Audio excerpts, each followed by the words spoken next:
آج کا پوچھا گیا سوال یہ ہے کہ ہیلے کا دمدار ستارہ کیا ہے؟ تو اس کا جواب یہ ہے کہ ہر 75 یا 76 سال کے بعد نظر آنے والا معروف ترین دوری دمدار ستارہ ہیلے کا دمدار ستارہ ہے۔ اگرچہ ہر صدی میں لمبے دورانیے کے حامل زیادہ روشن اور عجیب المنظر دیگر دمدار ستارے بھی نظر آتے ہیں، لیکن ہیلے کم دورانیے کا واحد دمدار ستارہ ہے جو نہ صرف کسی دوربین کے بغیر نظر آتا ہے بلکہ اوسط عمر پانے والا تقریباً ہر انسان اسے دیکھ سکتا ہے۔ دمدار ستارے نظام شمسی میں شامل ہیں اور سورج کے گرد انتہائی بیضوی مدار میں گھومتے ہیں۔ یہ گردش کے دوران زیادہ تر عرصہ سورج سے بہت دور نظام شمسی کی بیرونی حدود میں گزارتے ہیں۔ بہت تھوڑی دیر کے لیے جب یہ سورج کے قریب آتے ہیں تو برف اور گرد پر مشتمل ان کا جسم پگھل کر گیسوں میں بدل جاتا ہے۔ یہ گیسی مواد شمسی شعاؤں کے دباؤ کی وجہ سے ایک لمبوتری شکل اختیار کر جاتا ہے جسے دم کہا جاتا ہے۔ چنانچہ ان کی دم ہمیشہ سورج کے مخالف سمت ہوتی ہے۔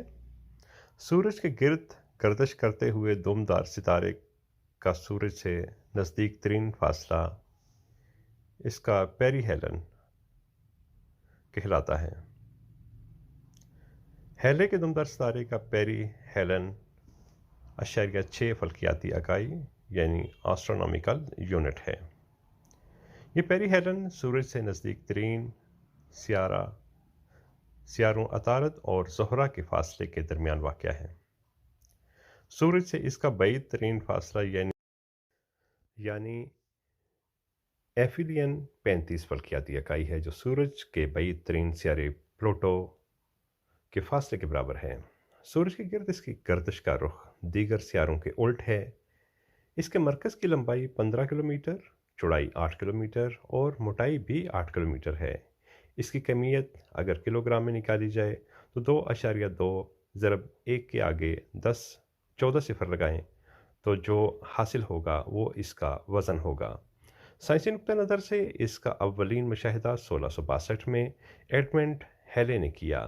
اسی نے ثابت کیا کہ یہی دمدار ستارہ 1531 اور 1607 میں بھی نظر آیا تھا۔ ہیلے ہی نے اس کے دوری ہونے اور اس کے دورانیے کی طوالت کو بھی دریافت کیا، چنانچہ ستارے کو یہ نام بھی اسی کے نام پر دیا گیا۔ دستیاب ریکارڈ کے مطابق اس کا مشاہدہ پہلی بار 240 قبل مسیح میں کیا گیا۔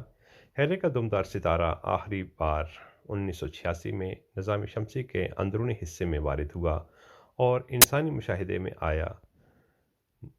آئندہ 2061 میں یہ دوبارہ نظر آئے گا۔